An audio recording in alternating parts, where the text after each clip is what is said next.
Hi, everyone. This is going to be a collaborative live talking about COVID in the 2022 wedding season.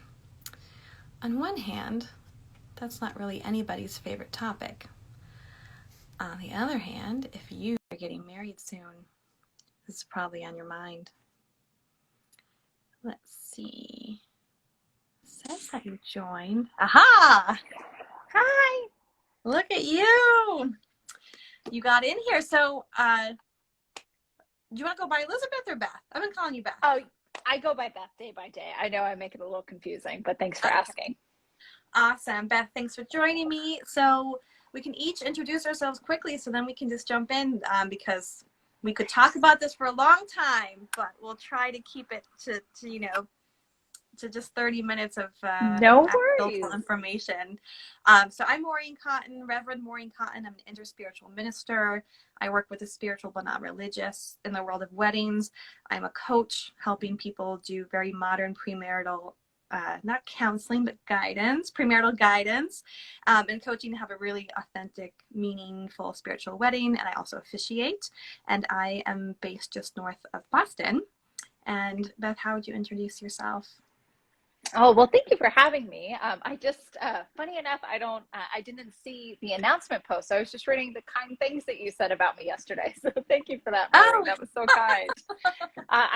The tag, I don't know. Instagram was just not a fan of me yesterday. But anyway, I'll introduce myself. So my name is Elizabeth Kramer. I go by Beth. I use she, her pronouns, and I'm a wedding planner in Portland, Oregon. For vendors who are also listening in, I'm the co-founder of something called Altered, which we can talk about a little bit more. But so I'm just really excited to be here today and talk about COVID, talk about wedding planning, talk about safety, joy, whatever you like, Maureen. I'm all yours. safety and joy. We can balance it out. Okay, well, just in case we don't get back to it, make a plug for Altered, and I'll just throw out for anyone who's following me. I met Emily Sterling through Altered. She and I did a live together.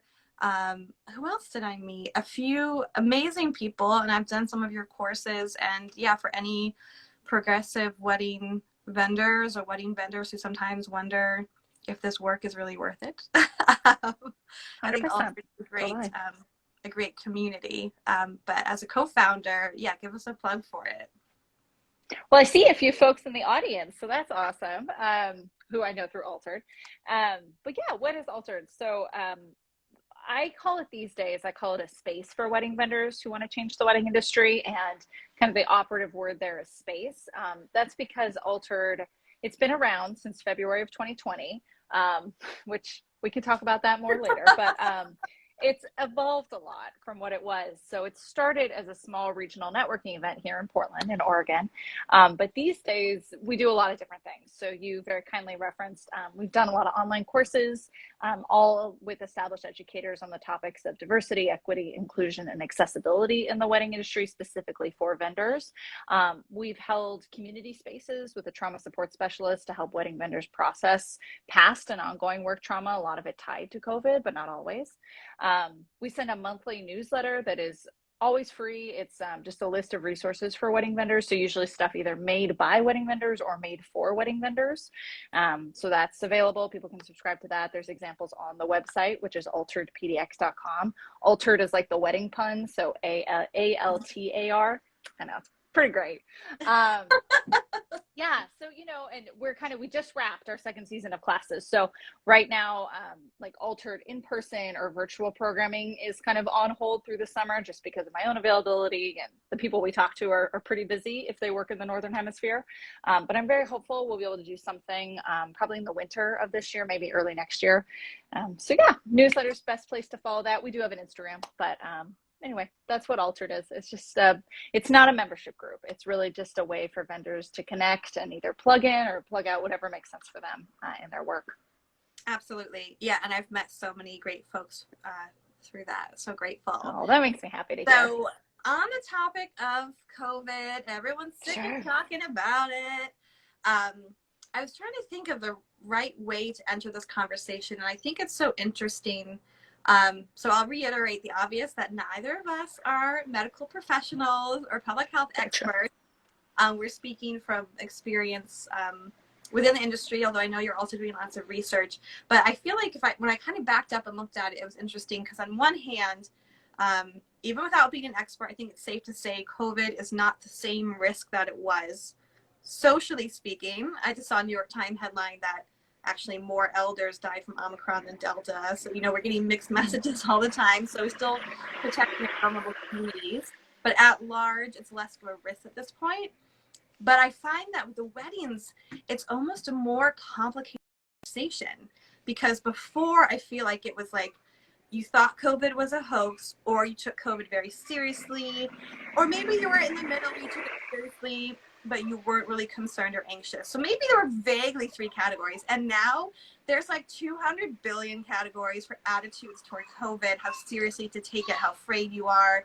And then when you have a wedding, if you're inviting 100 people, maybe you have 100 different attitudes toward COVID. So in a way, it's a better moment, but in another way, it's a more complicated moment. Do you agree with that, or what's your perspective? Oh, golly. So for a little context on my relationship to COVID and wedding planning. So my background before I went full-time with my planning business was I was a journalist. So I was a magazine editor, and I share that because sometimes I interact with folks and they're like, how do you know to do this? How do you know to report on it? It's because I reported news for 5 years before I became a wedding planner full-time. So it's very important to me. Anything I ever share around COVID is well sourced, it's interviewed, it's fact checked. That's a huge value to me in my work. So I'll start with kind of that background. As far as kind of where we're at now, I think you're 100% correct. I say that in 2020, it was more definitive, right? I think we can all, pretty much say not a great idea to get together with a bunch of people, right? 2020. First half of 2021, I saw it was still very complicated. We weren't sure when the vaccine was going to come. We had no idea what the vaccine rollout looked like. I'll note real quick, that was less than a year ago. So if we're all kind of reeling from the trauma of it, that's why. I know for me, I often have to remind myself, like, I haven't even been fully vaccinated a year yet. My fully vaccinated date is June 5th. Like, wow. Oh my God. That's so wild to think about. So we were still in a place of access, right? And so I think it was still pretty like, these are things we're not doing. These are things that we are doing. And then from the back half of 2021 and definitely into 2022, you're right in that because we have the vaccine, because we're better informed about this virus, we have more options. And that sounds like a good thing. In life, particularly in wedding planning, sometimes more options can make things more complicated. So in no way would I ever say, damn, I wish I didn't have options. Of course we want options, but it does make it more complicated. So what do we do with this, right? What do we do with, we're a couple planning a wedding that has a guest count of however many people, but definitely people outside of our own household. And also, and this part gets forgotten a lot, but is extremely important, we are the employers of a vendor team, right? So a vendor team of 1, your officiant, all the way up to sometimes 10, 15, 20 people, depending on the size of whoever's catering the wedding. I believe that we have responsibility to these people. I believe that the best way that we can figure out what our responsibility is as the couple hosting the wedding, as the couple planning the wedding, we get very clear with each other about what the boundaries are for the event that we're hosting. So the tool that I point people to, and a tool that I created more than 2 years ago and have refined, is a COVID safety policy. So it sounds super unsexy, I should say, and super not fun. But what it ends up being, particularly in this day and age, is like a 2 and 3 sentence statement that just tells people what to expect if they go or work your wedding in person. And a lot of times, depending on where you live, depending on your own safety tolerance, based on your own vaccination context, a lot of that these days is expect a 2019 style event. So for those of us who can't remember what 2019 was like, that means we're not checking vaccine context either before or after. We're not wearing masks. We're not social distancing. Just this is what you're walking into, or, to use a less ableist term, this is what you're going to attend. For other couples, it's much more robust, right? We're checking vaccine cards, we're having vaccine conversations before the wedding, we're wearing masks, we're social distance, whatever it might be. But at least you say the boundaries, and then you can use that tool both to message to your guests, which, side note, you're going to have a lot higher RSVP rate because people know what they're getting into.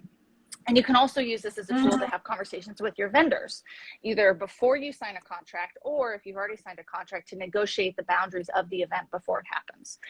The COVID safety policy always starts from a place what is legal, which can sound kind of like an antiquated thing, but here in Oregon, at least, it's less than 6 weeks old, 2 months old.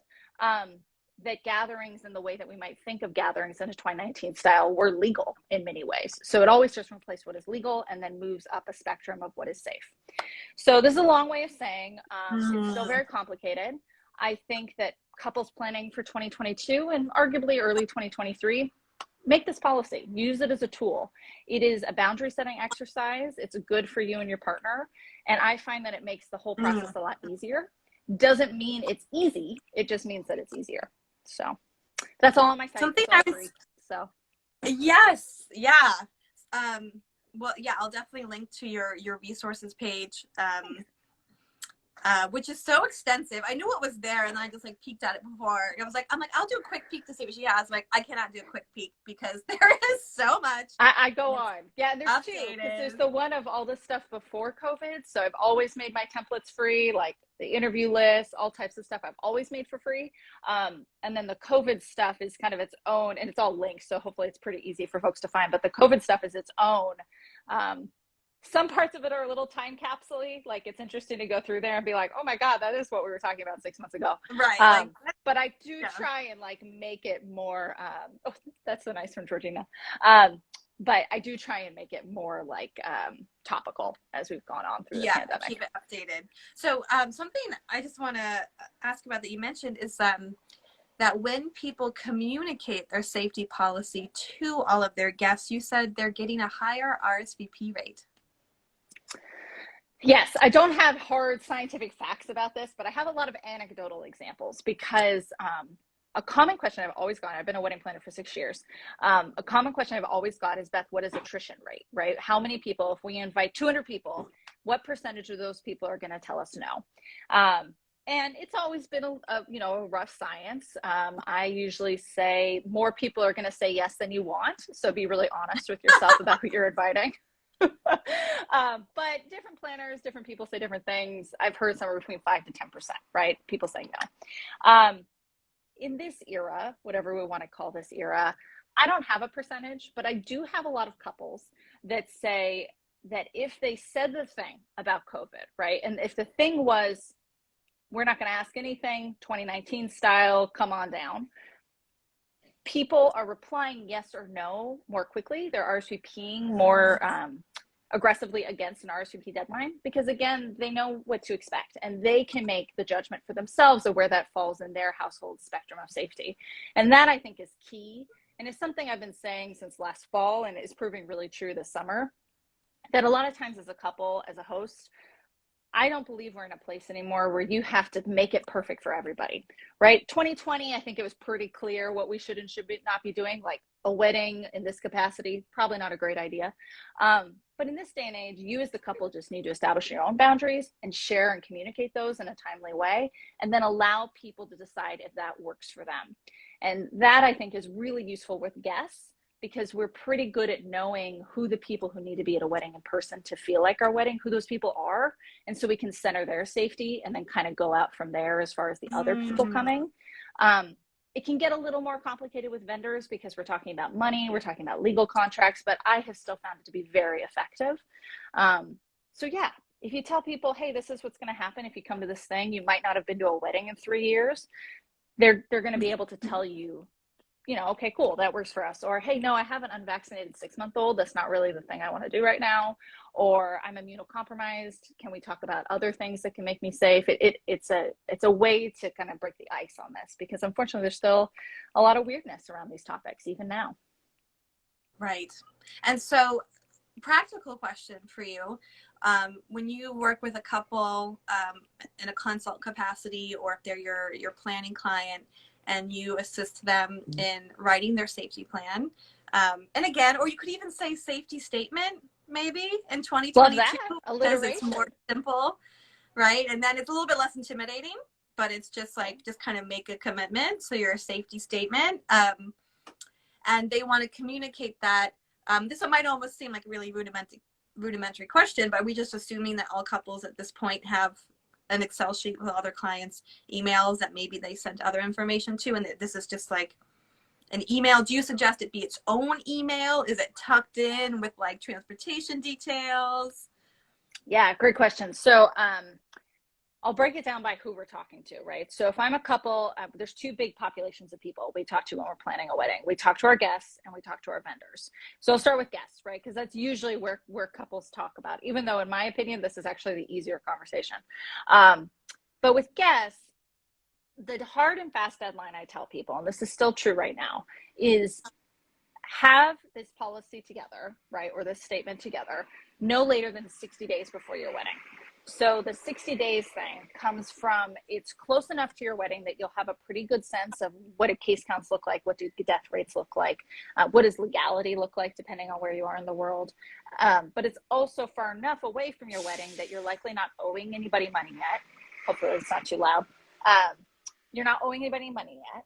And there is enough time for people to, within reason, make travel changes. That's usually a big point of concern for people, right? So 60 days. I will tell you, I have very, very, very few couples, either people who have hired me as a consultant or people who are my in-person clients or people who just email me on the internet, which is totally fine, who have waited till 60 days. Usually they're deciding much sooner. And usually it's tied to some type of guest communication. So again, the two main ways we communicate with guests for our wedding are a save the date, which we often send somewhere between 5 to 6 months before our wedding day, and an invite, which if we send a save the date, we're sending that invite usually about 6 weeks beforehand, maybe a little bit sooner. If you're doing all these things, I say at the save the date, you usually don't have to say anything around COVID unless you are setting boundaries that far exceed legal mandate, right? And that's something you want to message early because you know that's going to be a problem in your guest count. Usually it's not, but I'll say that.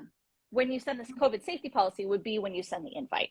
So a lot of people do this different ways. The one that I've seen the most often is they make the policy, they put it on a website or some type of template that they can edit as needed. And then they direct people on their invite to go look at that thing, right? So the invite itself will say something like for health and safety information, for COVID information, for the boundaries of our wedding, whatever feels comfortable to them. And then they direct people to find that resource in a way that they can see it. So that, and again, that usually goes with invites, which if we send save the dates, we're sending about 6 weeks out before the wedding. If we're not sending save the dates, I just say split the difference. And when you send invites, probably about 3 months before the wedding, you would just do the same process with the COVID safety policy. So that's what it looks like with guests. Do you want to talk about what would it look like with vendors? Sure. Yeah. Yeah. The vendors one can really depend. So the ideal situation, and ideal is very much in air quotes here because when do we ever get the ideal? But the ideal situation is if you and your partner are setting any type of boundary for your wedding that exceeds legal mandate, that you have this conversation before you sign a contract. It's just easier, it's cleaner, and I think it's just better for all involved. So an example, I have clients on my books for this summer that for various reasons that we don't need to explain, they are requiring everybody, guest and vendor, to be fully vaccinated and test day of the wedding. This exceeds legal mandate, and some would say, oh my gosh, I never would have thought about that. So in an ideal situation, these couples would tell vendors before they ever sign a contract with them. And I have language on my site that can kind of give you the words to say these things because, again, we have a lot of baggage around having these conversations, unfortunately. But it can just be, hey, this is what we're thinking. Are you comfortable with that? Or are you in a place where we could talk about health and safety measures? It doesn't always happen before we sign a contract. I very, very, very frequently have conversations with vendors who have been contracted for multiple months or in some cases multiple years about new boundaries that couples are setting. And I'll tell you, 99% of the time, it's a perfectly pleasant conversation. I think a lot of the times we build it up that if I mention COVID, if I mention a vaccine, someone's going to do something and attack me. And while of course I have my horror stories, it's very rare. How I approach those conversations, and again, this language is all on my website if you want to do it yourself, is just to come from a place of, are you in a place, vendor, to share your vaccination contacts with me? Or if you have specific boundaries, what do you make of these boundaries? What are ways that we can talk about health and safety? Nearly always a vendor will come back and it'll be some combination of, yep, great, no problem. Thank you for even mentioning COVID, because I worked so many weddings where people haven't even acknowledged it. Or I'm not in a place where I can either abide by those boundaries or that I want to share vaccination context, but here are other things we are doing. And then you get into the compromising phase. I have yet to run into a situation where things get so polarized that we have to break contracts, that we have to break up. I know it happens, and I'm not here to say that it doesn't, but that's very often the last resort for people. So anyway, that conversation often needs to happen much earlier, depending on kind of where you're at with the planning process, and really depending on what boundaries you're setting with people. So a little more fluid. Absolutely. And the earlier the better, and well, the earlier the better, but also before the wedding at all is good, right? I feel like I've not been involved in any horror stories, but the horror stories I've heard have been things like in a previous phase when you had to be masked if you weren't vaccinated, which is like an in-between, right? There was an unvaccinated vendor and they were told to put on their mask on site, and they got like angry and belligerent on site, and then it disrupted the day and certain things happened late. So much better for everybody. And sometimes you don't, depending on the vendor, like a lot of us, ideally, you really jive with your planner and your photographer and you could be friends.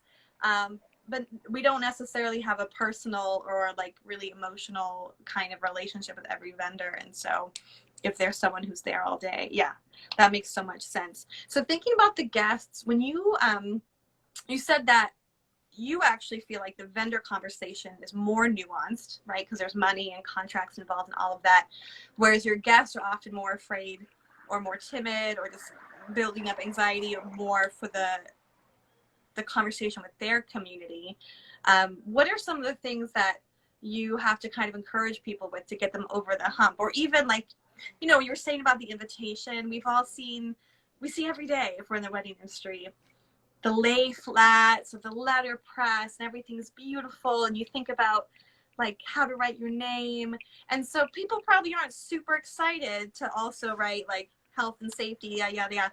So with that, I mean, do you just remind people like, hey, safety creates joy? I think I just read that on your site somewhere. Or what do you say to kind of push them like, yeah, okay, but this is just gonna be worth it or pay off or not be as bad as you think? What do you say to folks? It's interesting. You are correct. I 100% say and very, very much believe that it's much easier to feel joy when we also feel safe. And this is all part of that conversation around safety. I actually have found that, and very much this could be my bubble, right? I'm very vocal about my own vaccination context. I regularly talk and write about COVID. So the people who come to me, I think often are more amenable to this conversation anyway. But I definitely, I have my email on the internet. So I hear from lots of different folks who don't always feel that same way. But a common denominator that I've had after 2 years of this work is usually people are more okay to talk about this than you think, at least in some capacity. And particularly this year, the vibe that I've been getting from clients, and I hear also anecdotally from my coworkers, from fellow wedding vendors like yourself, is a lot of us just want the thing to happen. So we're much more open to having conversations that get us to a place to get the thing to happen, because we're there. We want it. We have tools. Let's use the tools, right? And so a lot of the weirdness, a lot of the like, oh, is it going to be a real party killer if I mention this? I'm not experiencing that as much. I 100% experienced that in 2020 and 2021. And of course, it's still happening. But I think this is part of our life now, right? And so I think if we approach that from an attitude of, let's acknowledge it, let's talk about the elephant in the room. So hopefully we don't have to talk about it again, or to you point to your example that you shared earlier, we don't have to talk about it on the wedding day that will rip us out of that place of joy and bliss. Let's do it. What I tell people all the time is this is hard, but we can do hard things. And let's do these hard things early, so that we can do the fun, easy, soft stuff later. right? When we actually want to get to that fun, easy, soft step, which in my opinion is the day that you start your marriage, right? Or celebrate a marriage that already started.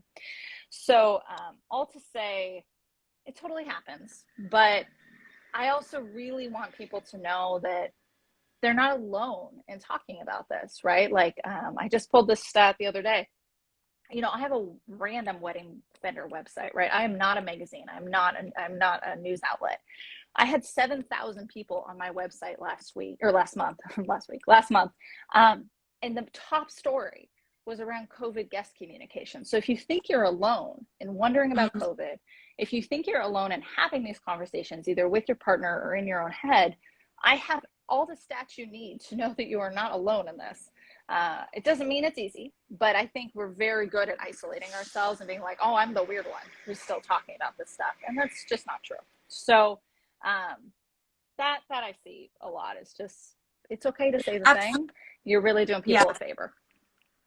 And I'll just repeat, just for the point of emphasis, like your point about talking about it beforehand gives you the freedom to not talk about it on your wedding day. So like you can just see that as a gift to your future self. Dear future self, yes, you do not have to talk about COVID on your wedding day if you have already communicated with or field text at the last minute, right? No one said anything.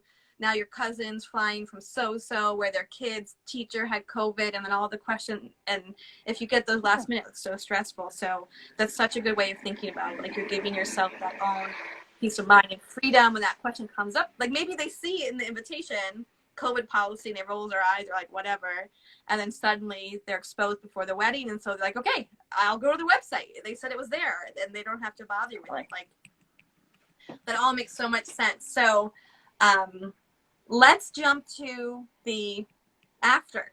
So in 2022, Beth, what should someone do if they find out someone had COVID at their wedding?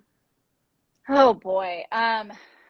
So I have a template on my site that came from an example that I had. So I worked a wedding last September. I kind of through not the clearest communication channels found out the day after the wedding that someone at the wedding had tested positive for COVID while at the event. They received results back and had immediately left the event, but had been there.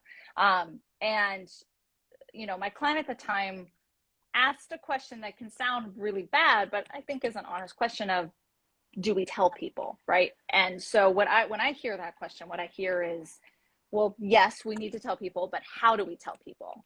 And an important part here is, of course, we want to always protect the person, right? This is health and safety information. And while I'm a huge advocate in, I personally share my vaccination context, I encourage people to ask a question. We always have to be respectful that sometimes people either will tell us answers we don't like, and sometimes that answer we don't like is, I'm not going to tell you. And I think we need to hold space for that, right? So this is not to say that everybody has to do the same thing. I'm a big advocate for free and open and honest communication, while recognizing that different people have different boundaries and we need to respect that. And I think that's really true when it comes to reporting a positive case, because it is their health information. And also there's still a lot of bias around getting COVID, right? And we don't want any negative ramifications for the person or people. So the template on my site, pretty much just, it's a form email that ideally, in this case, let's say it's the couple, they would likely send a BCC'd email or a group text or a Facebook post, whatever it might be, the quickest way to get in front of their guests, that just says that there was an exposure, to share, I can't remember exactly what's on the template right now, but usually it's to share some level of, were we masked? Were we unmasked? Any details that are useful without identifying who the person was specifically, unless you have the consent of that person. And again, that word is key, right? We're not going to tell anybody anything if the person who's involved, the person who's actually tested positive or actively sick, they've said it's okay to share this. So the idea here is just that you can tell people this happened. This could be a thing. Make your own choices on if you need to test or quarantine, or if you need to change your plans. I will say I found that template much more helpful in the fall of last year. This time has been really interesting. I did 3 weddings this month, so it's still kind of early in me for the season. I'm curious to see what this summer is like, because every wedding I go to, and this is very much my own personal opinion, I just assume that I'm being exposed to COVID. I'm very fortunate in that I'm not immunocompromised. The person I live with is not immunocompromised. We don't have any young children who aren't able to be vaccinated. So I'm within my safety boundaries with that. So I don't necessarily, it's kind of a different conversation that a lot of people might be having for their own homes. But I assume that I'm being exposed, and I take my own safety precautions accordingly. And I think just kind of the vibe I'm getting from other vendors and guests, I feel like a lot of people are feeling that way, as far as like, I'm just going to assume there is COVID here and make the adjustments that I need. Out of 100 which I people, feel is different. there's a good chance. Yeah. Which I feel like is different than when I was working last summer and fall. So I don't have a great answer there. And I still 100% believe that if you have a test that is reported, someone was positive here, we should inform people as long as that is informed with consent. But it is a different time for that. And I'm curious to see how that develops. Yeah. And it's so funny. I posted the thing yesterday about this. And my brother is a public health nurse in rural Utah. And he was just like, we just treat it like the flu. He's like, we just treat COVID like the flu at this point. And it's like, fast is so different the way people are reacting. Let's take a moment to acknowledge what a miracle that is. And I'm of the belief that is 100% because of the vaccine, and people who are able to get the vaccine are getting the vaccine. I mean, we say that flippantly, right? Like, it's just like the flu now. And it's like, yeah, can you imagine if we'd said that last May? I mean, oh my gosh, like, I have to check myself all the time to be like, last summer, and definitely 2 summers ago, I was afraid to go to my job because I was worried I would come home and kill my husband, right? I mean, that was what I was working with. This year, I will go to my job and I'm not afraid of killing him anymore, which again is very much our privilege as people who do not live with any type of disease that would be compounded by COVID.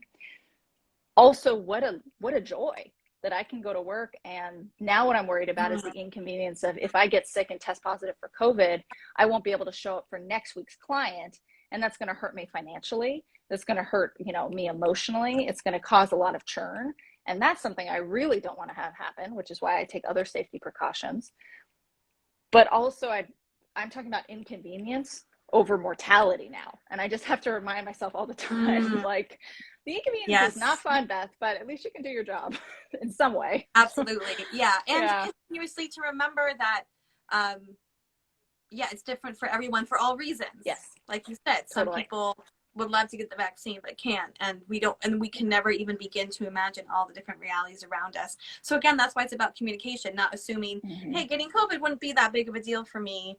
You don't know how big of a deal it is for the person next to you. 100%. And I just want to say, for anyone who's listening, if they're getting married this year and someone tests positive for COVID, please don't forget your vendors. So many stories last year, and I understand why. People are emotional. They just got married. They're on a high, then they're feeling down. But so often, vendors are not hearing directly from the couple about positive cases, and then they maybe worked your wedding Saturday and another wedding Sunday, and maybe they felt like they could take off their mask. They didn't know they're exposed. So don't forget your vendors, people. We have lives. We have families. I have young kids that are not vaccinated. So yes. Wow. 100% remember your vendors. Yeah. It's, I just wanted to parrot that because I know a lot of it's just an honest mistake by couples. I often think a lot of it is seated, not necessarily in anything they know themselves. It's often very unconscious bias, but it's a classist thing, right? The service industry, the help, right? We don't think about these people. We don't think about the underpinnings of what made this event happen. And so that's why every tool I have, we're talking to your guests, super important. These are the people you love. We also need to talk to the people you hired, right? And couples sometimes, again, I think not ever from a place of malice, but they don't recognize that they are an employer and a leader and have responsibility in that way. So use these tools to make that part easier, but it's so fundamentally important. Like you just said so beautifully. I mean, we have families, we have financial, implications.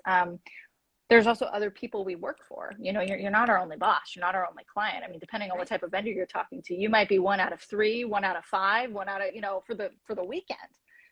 So yeah, just wanted to really stress that because I've seen it's less now, but it's still definitely there, this divide between what we tell our guests and what we tell our vendors. Mm-hmm. And, let's try and change that. Yeah, absolutely. And just, yeah, communication, and vendors for sure. Like, I'll just emphasize that even extra. But I think everybody, we're just better off if you just say it. Just say the thing. Oh, are you still there? You're breaking up a tiny bit. Oh, I am. Yeah. So, wow, we covered so much ground. Thank you so much, Beth, for walking us through those pieces. And I'll link in my stories to all of those resources. So I think overall, if people take one thing away from this, if you're planning a wedding this summer, make that COVID safety policy or statement. Just draw the line in your sand. And as you said, it's really good practice with your fiance. Probably not your favorite conversation with your fiance that you're going to have this year either, but super good practice for marriage. Use all the communication skills you have and taking into account each of your inner circles. Put that statement out there, share it widely. People will be so grateful, even if they disagree with the statement or policy. Everyone is better off for it. So besides that, any other thoughts you want to leave people with as they tussle with COVID and their wedding this year? I think the main thing that I just like to tell people is often when I hear myself talk about these topics, I immediately go to a head place of I'm not doing enough. And if that is real for you at all, right, whether you're planning a wedding or working a wedding or both, because, wedding vendors, they get married too.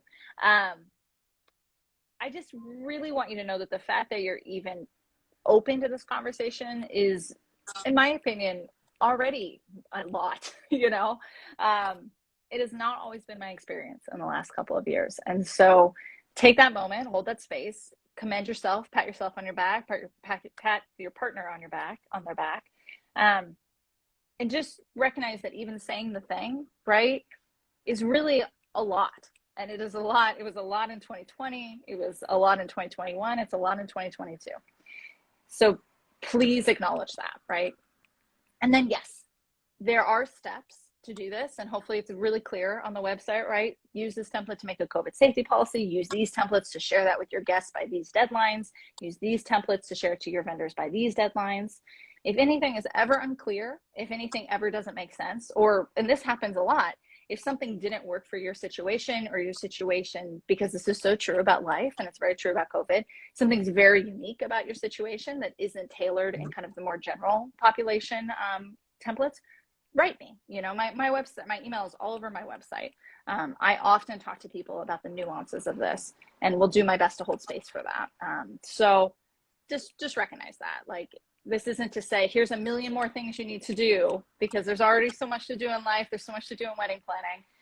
It's just, here are some steps we can take that really have a huge benefit. Here's a way we can make these steps really easy and broken down. And, to your point, it is a good conversation to have with your partner, and is one of many boundary setting conversations you will have as you plan your wedding, because planning a wedding has always been an exercise in boundary setting. COVID just, I think, really put that in stark relief for people. Oh my God, 100%. Let's do this again on that topic. Wedding. I love it. I love to talk about it. Boundaries. Yeah, I actually did my first live I ever did like this was with a therapist talking about boundaries. Perfect. But taking it with a wedding planner, that would be a really good conversation. And before I forget, you're still doing consults, right? Like if someone is like, okay, I'm going to do the policy, but they're just freaking out, and they're just, sometimes you just need someone to take your hand, or like you said, sometimes if things are very nuanced, yeah, totally. You can pay Beth to. There's a lot of different ways people interact with me. Thank you for saying that. Yeah. So last year, January of 2021, I was hearing enough from people that I decided, okay, I can't serve them all, right? I definitely can't serve them all in an in-person capacity, which is the way people used to hire me. It was the only way people could hire me. So I started doing consulting, which pretty much just means you can buy my brain for an hour. I say that, like, I did a lot of COVID ones, but these days I do about all types of things. Like, there's always a little bit of COVID because it's me. We 100%, I've done, I'm just like, let's talk about timelines, or I'm having trouble finding vendors, or I'm having trouble setting boundaries with insert family member, insert loved one. So we cover a lot of stuff because, again, it's wedding planning, right? You talk about one thing and then it branches off and you do this and then that. So, 1 hour consulting is always available. It's just on my site, Hire My Brain. If you don't know where to start, email me. I'm always challenging myself to be pretty good about, like, here's free advice, and then here are other ways we can talk about it more. But the long and short of that is I've had a lot of time in the last 2 years to think about why I do this job, and honestly, if I want to continue to do this job. And kind of what I kept coming back to was I do this job to help, right? To help couples, to help vendors. And so I have tried to develop a lot of different tools in that vein. When in doubt, reach out. I'm happy to direct you in what way might serve you best. Just know you're not alone in it. And there's lots of folks out there who are working right alongside you to just try and get to a place where we can host weddings that's safe and legal and just full of joy. Absolutely. Well, we will leave friends with that. Safety equals joy, my friends. Don't forget it. Thank you so much for your time, Beth. And I'll share your resources and connect with you again soon. Wonderful. Thanks to everybody who joined. I saw a lot of familiar names, so it's great to see you, or at least see your names. Yeah. Thank you, guys. Bye. Thanks for having me on.